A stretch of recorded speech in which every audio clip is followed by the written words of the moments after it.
के अजीम कादर और जलाली नाम में आप सबों की सलामती हो। मेरे साथ आप निकालिए पैदाइश की किताब उसका 12वां बाब और उसकी पहली आयत बैठा है। और खुदावन ने इब्राहिम से कहा, और खुदावन ने इब्राहिम से कहा कि तू अपने वतन और अपने नातेदारों के बीच से और अपने बाप के घर से निकल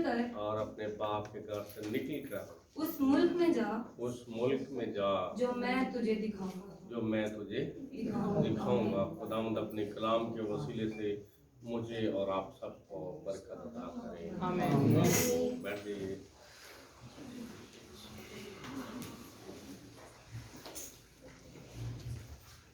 आज खुदा की शुक्रगुजारी करते हैं और आप सबको वेलकम करते हैं इबादत में, बंदगी में, प्रस्तश में और आज के खूबसूरत मौसम के लिए भी खुदा की शुक्रगुजारी करते हैं। और बेशक चर्च में लाइट नहीं है, इस बात के लिए मैं और आप खुदा के शुक्रगुजार हैं। क्योंकि कोई भी चीज़ हमें मसीह की मोहब्बत से जुदा नहीं करती। ना तपश, ना गर्मी, ना हिद्दत, ना हबस, कोई चीज़ हमें मसीह की मोहब्बत से जुदा नहीं करती। तो आज जो कलाम खुदा में से हमने तलावत पाक पढ़ी है, बड़ी खूबसूरत बात है। इसमें ईमानदारों के बाप की बात की गई है जब उसका नाम अब्राहम नहीं बल्कि अब्राम था। क्या था? अब्राम था, जो वालिदैन ने नाम रखा था, जो अबा अजदाद ने नाम रखा था। वो नाम क्या है? अब्राम। और अब्राम को खुदा क्या कहता है? अब्राम को खुदा क्या कहता है? तू अपने वतन, अपने नातेदारों के बीच से कि तू अपने वतन और अपने नातेदारों के बीच से जी और अपने बाप के घर से निकल कर उस मुल्क में जा जो मैं तुझे दिखाऊंगा। जी। अब 3 बातें कहेंगी, 3 बातों से निकलना। पहली क्या है? तू अपने वतन। क्या है? तो अपने वतन और फिर नातेदार, फिर बाप के घर से। ये तीनों चीजों से दूर जाना बड़ा मुश्किल है। आसान है क्या? ये बड़ा मुश्किल है। बहुत सारे लोग कहते हैं जी बैरून मुल्क हम जाना चाहते हैं, लेकिन आपको बताना चाहता हूँ जो बैरून मुल्क गए हुए हैं या जाते हैं उनका हशर आपको पता नहीं है। जो बाहर रहते हैं, जो घर वाले पीछे होते हैं, उनकी तो वाह वाह वाह शावा बल्ले बल्ले बनी होती है जी। बेटा दुबई में है, अमेरिका में है, या कैलिफोर्निया और या कोई और कनाडा में। लेकिन जो वहाँ होता है उसके दिल पे जो बीतती है वो वही जानता है। क्यों? क्योंकि वो अपने वतन से जुदा होता है। जब वतन से जुदा होता है तो फिर अपने नातेदारों से भी जुदा होता है। जब नातेदारों से जुदा है तो घर से भी, बाप के घर से भी जुदा है। तीनों चीज़ों से वो जुदा हो गया। बड़ी मर्तबा इसी तरह से देखा जाता है। मुंबशर नवीद साहब इलियास भट्टी साहब के बेटे बाहर गए थे, या हम जिंदा मिसाल है। रो रो के कहते थे जी मुझे वापस बुला लो, मुझे वापस बुला लो। तो यहाँ अब आपने बाप के घर में खुशहाल, अब खुशी और शादमानी जिंदगी में। ये बुरी बात नहीं है, ग्राउंड में जाना, बाहर जाना बुरी बात नहीं है। अपने ख़ानदान की तरक्की के लिए सब कर सकते हैं, लेकिन ये मुश्किल है। बुरी बात नहीं है, पर क्या है? ये मुश्किल है। और क्या मुश्किल है? इंतहाई मुश्किल है। नामुमकिन नहीं, मुश्किल है और इंतहाई मुश्किल है इंसान के लिए। जब कोई एयरपोर्ट पे छोड़ने जाता है ना, और जो जाता है, जो उसके दिल पे बीतती है वो वही जानता है। कलेजा फट जाता है, कलेजा मुंह को आ जाता है। तो खुदा अब्राम को क्या कह रहा है? खुदा क्या कह रहा है? तू अपने वतन और अपने नातेदारों एक नातेदार नहीं, एक रिश्तेदार नहीं, यहाँ नातेदार को नहीं कहा कि फलां नातेदार को छोड़ दे, तमाम नातेदारों को छोड़ दे, तमाम रिश्तेदारों को छोड़ दे, और फिर अपने बाप के घर, अपने बाप के घर को भी छोड़ दे, और क्या कर, कहां जाना है? जो मुल्क मैं तुझे दिखाऊंगा, जो मुल्क मैं तुझे दिखाऊंगा उस मुल्क में तू जा। खुदा कहता है जो मुल्क मैं तुझे दिखाऊंगा। अब इसका मतलब है मुल्क देखा हुआ नहीं है, वो मुल्क पहले देखा हुआ नहीं है। फिर उसका नाम भी नहीं बताया खुदा ने उसे। आपको कोई कहे आपको जो बाहर भेज देते हैं तो आप पहले क्या पूछेंगे? किस मुल्क में भेजना चाहते हैं, कहां भेजना, उसकी करेंसी क्या है, इसी तरह से। लेकिन अब्राहम ने ये नहीं पूछा, ऐ खुदा तू किस मुल्क में मुझे भेजना चाहता है, तू क्यों भेजना चाहता है? पढ़े जरा आगे। और मैं तुझे एक बड़ी कौम बनाऊंगा, और मैं तुझे एक बड़ी कौम बनाऊंगा, और बरकत दूंगा, और बरकत दूंगा, और तेरा नाम सरफराज करूंगा। और तेरा नाम क्या करूंगा? सरफराज। फराज का मतलब होता है ऊपर। फराज क्या होता है? ऊपर। सरफराज हमारे यानी सर से भी ऊपर। सरफराज सर और फराज से है, सर से भी ऊपर, मतलब कि सर की चोटी से भी ऊपर सरफराज करूंगा, ऊंचा कर दूंगा। हमारे बदन में सबसे ऊंचा क्या है? हमारा सर। तो खुदा कहता है सरफराज कर दूंगा, सर से भी ऊंचा कर दूंगा। जो आखिरी हद है तेरे बदन की ऊंचाई की, उससे भी ऊंचा सरफराज कर दूंगा। फिर तो तू बाइस बरकत हो, कि तू बाइस बरकत हो, कि तू बाइस बरकत हो। क्या मायने है इसका? कि तू बरकत का सबब हो। कितनी खूबसूरत बात है कि तू बरकत का सबब बने। खुदा ने जब उसे कहा, तो आगे पढ़े जरा, पढ़े जी क्लियर।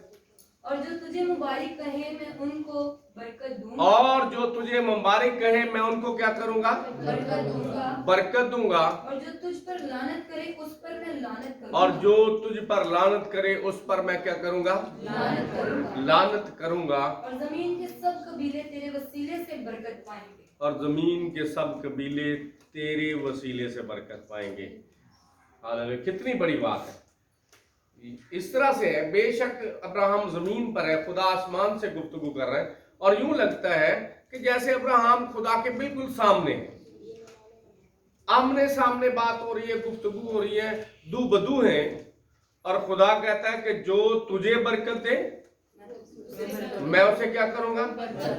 बरकत। जो तुझे लानत करे उस पर मैं क्या करूंगा? लानत करूंगा। और फिर जमीन के सब कबीले तेरे वसीले से बरकत। पूरी दुनिया में, पूरी कायनात में खुदा ने अपने बंदा अब्राहम को चुन लिया और उसे बुलावा दिया। उसे क्या दिया? बुलावा दिया, बुलाहट दी। बुलाहट तीन तरह की है, अंदरूनी, बैरूनी और आसमानी। अंदरूनी बुलाहट, बैरूनी बुलाहट और आसमानी बुलाहट। अब्राहम को कौन सी बुलाहट हुई है? आसमानी बुलाहट। अंदरूनी बुलाहट वो है जो आपके अंदर से रूल कुछ काम करे, आपको तहरीक दे। आप चर्च आना चाहते हैं, आप चर्च की खिदमत करना चाहते हैं, आप गीत गाना चाहते हैं, आप प्रस्तुत करना चाहते हैं, आप मीटिंग लीड करना चाहते हैं, आपकी जो ख्वाहिश है, आप खुदा के लिए जो करना चाहते हैं, वो है अंदरूनी बुलाहट। एक बुलावा है जो बैरूनी बुलावा है कि पास्टर साहब आपके लिए क्या चाहते हैं, चर्च के सरबराह आपके लिए क्या चाहते हैं, कायदीन आपके लिए क्या चाहते हैं, उस्ताद आपके लिए क्या चाहते हैं। कि आप कलाम सुनाएं, आप मीटिंग लीड करें, आप डेडिकेट हों, आपको जज किया गया है, आप खिदमत के लिए बेहतर है, आप आगे बढ़ें। ये बैरूनी बुलावा है। और एक है आसमानी, जो खुदा आसमान से बुलावा देता है। ये डायरेक्ट है, दूसरे दोनों इनडायरेक्ट है। तो डायरेक्ट बुलावा जो है वो आसमान से, पर तीनों बुलावे किसकी तरफ से? खुदा की तरफ से। पहले दो बुलावे खुदा इंसानों को इस्तेमाल करता है। पहले दो बुलावों में, पहले दो बुलाहट जो है उसमें खुदा किसको इस्तेमाल करता है? इंसान को। अगर अंदर की बात है आपके दिल की, तो खुदा उस बदन को इस्तेमाल करना, जब उस जहन को, उस दिल में बात बैठा देता है, और फिर बैरूनी दूसरे बंदे के दिल में ये बात डाल देता है खुदा। और तीसरा बुलावा जो खुदा खुद कहता है कि मेरी खिदमत के लिए आ। यहां पर अब्राहम को जो बुलावा दिया गया है ये आसमानी बुलावा है। खुदा खुद बुलाता और यूं लगता है जैसे दो बदू आमने सामने बातचीत हो रही है। और यहां पर आप देख सकते हैं कि कोई दुई वाली बात नहीं है, कोई दूज नजर नहीं आ रही। अब्राहम में और खुदा में कोई दूज नजर, ऐसे लगता है जैसे वो दोनों आपस में उनका गहरा तल्लक और गहरा रिश्ता है। और अब्राहम को क्या कहा गया? खुदा का दोस्त। दोस्त का कितना गहरा तल्लक है। आगे पढ़े जरा। तो अब्राहम खुदावंद के कहने के मुताबिक चल पड़ा। और अब्राहम किसके कहने के मुताबिक? खुदावंद के कहने के मुताबिक। खुदावंद के कहने के मुताबिक चल पड़ा। किस किस को छोड़ दिया? खुदा ने क्या कहा था? खुदावंद के कहने। खुदावंद ने क्या कहा था? खुदावंद का कहना क्या? तो अपने वतन को छोड़, तो अपने नातेदारों, एक नातेदार नहीं, नातेदारों को, रिश्तेदारों को छोड़ दे। तो अपने वतन को छोड़ दे, अपने मुल्क को छोड़ दे मेरे लिए, तो अपने नातेदारों को छोड़ दे मेरे लिए, और फिर तू अपने बाप के घर को मेरे लिए छोड़ दे। तीन बातों को छोड़ दे। अपने वतन को छोड़, अपने नातेदारों को छोड़, और अपने बाप के घर को मेरे लिए छोड़ दे। कितना मुश्किल काम है, इंतहाई मुश्किल। लेकिन अब्राहम ने खुदा के कहने पर क्या किया? अमल किया। पढ़े जरा। खुदा, अब्राहम ने खुदा के, तो अब्राहम खुदावंद के कहने के मुताबिक चल पड़ा। तो अब्राहम खुदा के कहने के मुताबिक चल पड़ा। चल पड़ा, उसी वक्त चल पड़ा है। घर नहीं गया, यहां लिखा है वो घर गया। उसने सारा से मशवरा किया, उसने अपने बेटे से मशवरा किया, उसने अपने भतीजे से मशवरा किया नहीं, उसने अपने बाप से मशवरा किया नहीं, उसकी बीवी जो उसे खुदावंद कहकर पुकारती उससे मशवरा भी नहीं किया। चल पड़ा, बीवी को कहा, भतीजा साथ हो लिया और चल पड़ा। आगे पढ़े। और लूत उसके साथ गया। और लूत उसका भतीजा जो उसके साथ गया। और अब्राहम 75 बरस का था। और अब्राहम कितनी उम्र का था? 75 बरस का। 75 वर्ष का था जब वो हारान से रवाना हुआ। जब वो हारान से रवानगी कहाँ से हुई है?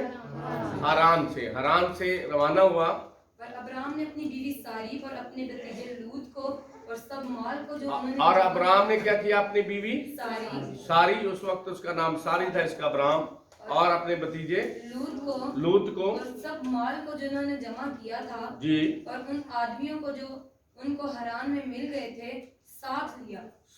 सब आदमियों को भी ले लिया, माल जानवर को भी साथ ले लिया, और वो मुल्क कनान को रवाना हुए। उस समत में रवाना हो गए। खुदा ने जिस मुल्क के लिए उसे कहा था उसी वक्त उसने फौरन अमल किया है।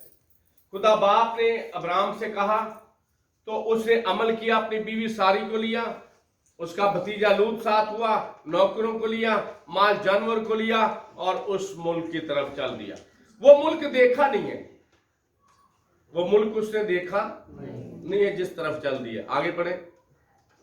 और मुल्क कनान में आए और अब्राहम उस मुल्क में से गुजरता हुआ मुकाम सिकम में मूरा के बलूत तक पहुंचा। जी। उस वक्त मुल्क में कनानी रहते थे। तब खुदावन ने इब्राहिम को दिखाई देकर कहा कि यही मुल्क मैं तेरी नस्ल को दूंगा। कि यही मुल्क मैं तेरी नस्ल को दूंगा। अब देख ले, नस्ल नहीं अभी, पर खुदा क्या कह रहा है? यही मुल्क मैं तेरी नस्ल को दूंगा। और उसने वहां खुदावन के लिए जो उसे दिखाई दिया था एक कुर्बानगाह बनाई। उसने वहां खुदावन के लिए जो उसे दिखाई दिया था कुर्बानगाह बनाई। क्या बनाया? कुर्बानगाह बनाई। अब ये बड़ी बात है कुर्बानगाह बनाना। आप याकूब को देखें, वो भी कुर्बानगाह बनाता है। जिस पत्थर पर लेटता है उसी पत्थर को वहां काट देता है। कुर्बानगाह बनाना। दाऊद कुर्बानगाह ना बना सका था? खुदा के घर की खिदमत खुदा किन से लेता है? कुर्बानगाह की खिदमत खुदा किन से लेता है? जिनसे वो राजी होता है। जिनसे वो राजी। अगर कोई खुदा के घर की खिदमत करता है, अगर कोई मजहबे की खिदमत करता है, अगर कोई चर्च की खिदमत करता है, अगर कोई खुदा के काम में हिस्सा देता है, तो इसका मतलब है कि खुदावंद की नजर उस पर है, खुदावंद उस पर मेहरबान है, वगरना नहीं। हर एक को ये तौफीक खुदा नहीं देता। ये नहीं कि इंसान खुदा को देता है, खुदा किसी को ये तौफीक नहीं देता। खुदा ने अब्राहम को ये तौफीक दी, उसने क्या किया? खुदा का क्या किया कि मैं इधर बच्चियां की कहने क्या किया जी? उसने कुर्बानगाह बनाई। ये किनके बच्चे जी? दोनों आगे इन्होंने दोनों बच्चे और साउंड दे स्पीकर उंगलियां ना पार। उधर अपनी मामा के पास जाके बैठो।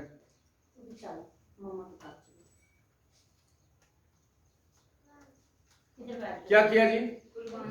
कुर्बानगाह बनाई। उसने कुर्बानगाह बनाई। आज अगर आप मजबा नहीं बनाते, आज अगर आप कुर्बानगाह में शरीक नहीं होते, मजमे में शरीक नहीं होते, तो याद रखें फिर आप जद्दे अमजद में नहीं, जद्दे अमजद में नहीं है, क्योंकि आपको तौफीक नहीं, खुदा आपको तौफीक नहीं दे रहा। अगर किसी को तौफीक नहीं मिल रही, अगर किसी को तौफीक नहीं हो रही खुदा के काम में हाथ बढ़ाने के लिए, तो वो दुआ करे। वो क्या करे?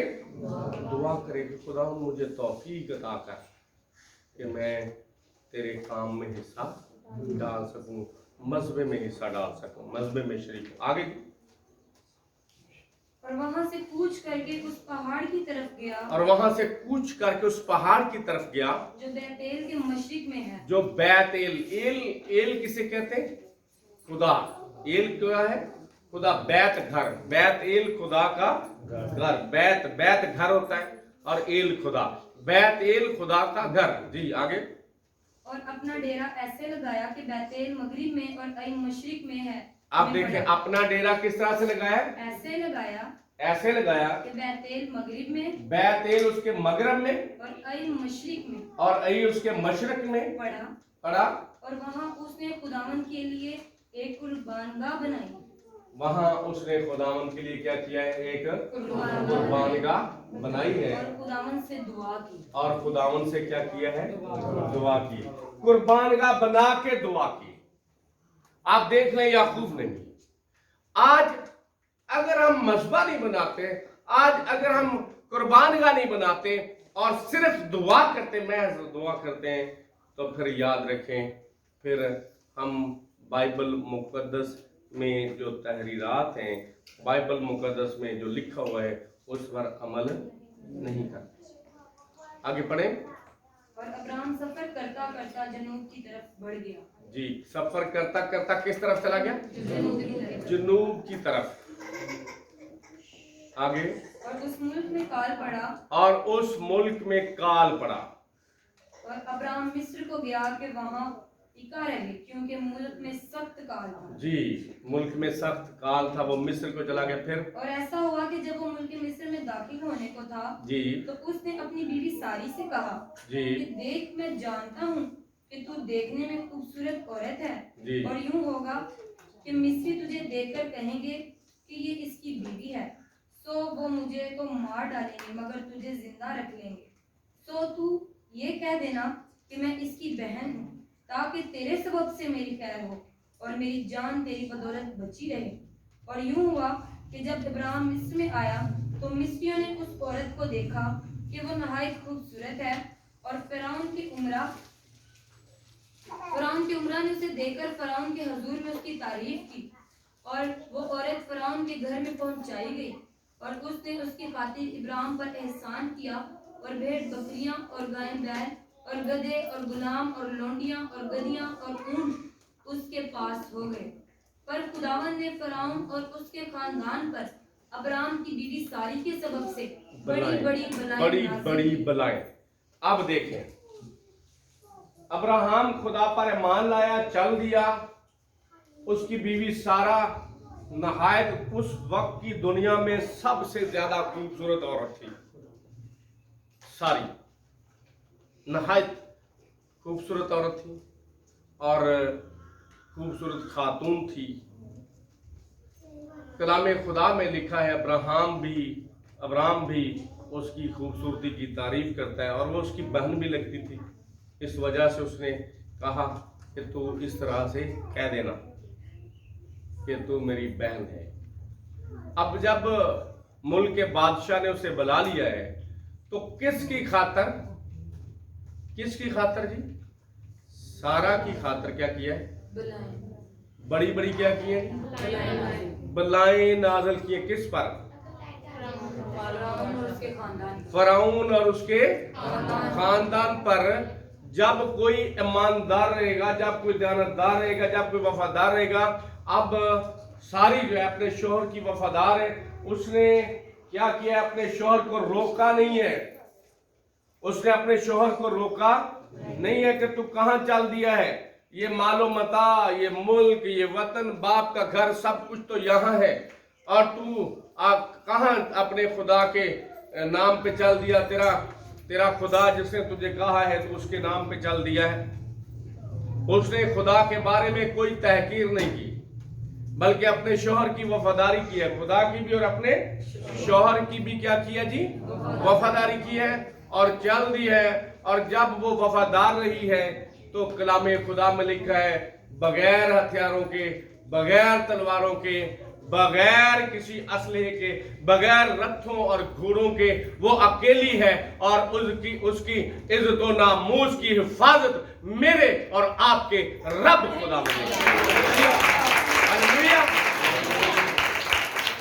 आसमान से खुदा ने उसकी हिफाजत और निगहबानी की है। और बड़ी बड़ी बलाएं फराउन और उसके खानदान, अकेले फराउन नहीं बल्कि उसके खानदान। पढ़े आगे। तब फराउन ने इब्राहिम को बुलाकर उससे कहा कि जी, फिर फराउन ने क्या किया? अब्राहम को बुलाया और उससे कहा कि तूने मुझसे ये क्या किया? कि तूने मुझसे ये क्या किया? तूने मुझे क्यों ना बताया कि ये तेरी बीवी है? जी, तुझे चाहिए था कि तू बताता कि ये तेरी बीवी है। तूने ये क्यों कहा कि वो मेरी बहन है? जी, इसीलिए मैंने उसे लिया कि वो मेरी बीवी बने। तो देख, तेरी बीवी हाजिर है, उसको ले और चला जा। और फराउन ने उसके हक में अपने आदमियों को हिदायत दी, और उन्होंने उसे और उसकी बीवी को और उसके सब माल के साथ उसे रवाना कर दिया। हालेलुया। बीवी उसकी को, आदमियों को, और सब जो माल था उसके साथ उसे क्या कर दिया? रवाना कर दिया। जब हम खुदा पर तवक्कुल करेंगे, जब हम खुदा पर ईमान रखेंगे, जब हम ईमानदार होंगे, तो फिर हमारी हिफाजत कौन करेगा? खुदा करेगा, रब्बुल फाज करेगा, लश्करों का रब करेगा, खुदाए कद्दूस करेगा। आज आप दुनिया में देख लें कितने वाकयात हो रहे हैं। आप न्यूज पढ़ें, आप अखबारात पढ़ें, आप न्यूज सुने, आपको जगह जगह मिलेगा कि बहुत हालात कशीदा है। लेकिन याद रखें, जब आप खुदा के साथ वफादार रहेंगे, जब आप खुदा के साथ तल्लक और नाता दुरुस्त रखेंगे, तो खुदा आपके घर ही की नहीं, खुदा आपके जानो माल ही की नहीं, खुदा आपकी इज्जतों की भी हिफाजत करेगा। हालेलुया। और उसने की उसने हिफाजत की है। और देखिए बादशाह जो है खुद बुला के कहता है कि तेरी बीवी हाजिर है तो इसे ले जा। तो आज हम खुदा की शुक्रगुजारी करें, हम उस खुदा के मानने वाले हैं जो हमारा हामी और नासर रहता है, हमारा मददगार रहता है। और आज हम जितना आज हमने ये पैगाम सुना है, हम इसको सिलसिलावार करेंगे, आइंदा भी इस पर हम सीखेंगे, तो इसका तसलसल बरकरार रखेंगे। आज जितना सीखा है उस पर गौर खोज करेंगे, उसका आदा करेंगे कि हमने क्या करना है। अब्राहम की तरह क्या करना है जी, अपने वतन, अपने नातेदार और अपने बाप के घर की परवाह नहीं करना। खुदा ने अब्राहम को क्या कहा था? वो अपने वतन, अपने नातेदार और अपने बाप के घर से निकलकर उस मुल्क में जा, उस मुल्क में जा जो मैं तुझे दिखाऊं। खुदा कहता है जो मैं तुझे दिखाता हूँ, ये नहीं कि जो तू देखेगा। ऐसा नहीं है कि जो तू देखेगा, जो तेरी आंखें फैसला करेगा, जो तेरी नजर को अच्छा लगेगा, वो नहीं, बल्कि जो खुदा को भला लगेगा, खुदा की नजर को अच्छा लगेगा, वो खुदा कहता है मैं तुझे दूंगा। और आज हम भी अपनी दुआ या दरखास्त से इस तरह से खुदा के हुजूर रखें कि जो खुदा को हमारे लिए भला लगता है, जो खुदा की नजर में हमारे लिए अच्छा है, जो खुदा की आंखों को भाता है हमारे लिए, हम उसको कबूल करें, हम उसको कबूल करें कि खुदावंद हम ये जानते हैं कि तू जो हमारे लिए फैसला करता है वो बेहतर है, वो बेहतर है। और फिर अब्राहम ने क्या किया है? अपने खुदा के लिए मज़बा बनाया है, मज़बा बनाया। तो हम भी मज़बे की खिदमत में, खुदा के घर की खिदमत में कोई भी कसर बाकी न छोड़ें। और खुदा हमें क्या करेगा? अब्राहम की तरह सरफराज करेगा। खुदा मुझे और आपको इस कलाम के वसीले